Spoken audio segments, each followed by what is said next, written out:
1984 साल. संध्याकाळची वेळ. मनोहर काटदऱ्यांच्या शिवाजी पार्कच्या घरात मैफिल जमलेली.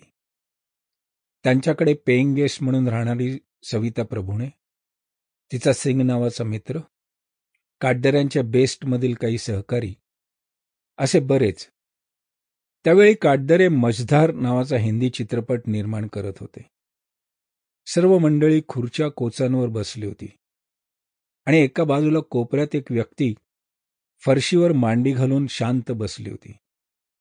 काळेभोर तेल लावून मागे फिरवलेले केस, तरीही विस्कटलेले असावेत असं वाटणारे, डोळ्यांवर गांधीजी छाप सोनेरी काड्यांचा गोल काचांचा चष्मा, काळी चेहऱ्यालगत वाढलेली दाढी, आकाशी रंगाचा पठाणी छाप शर्ट आणि त्याच रंगाचा पायजमा, शेजारी मळकट शबनम पिशवी.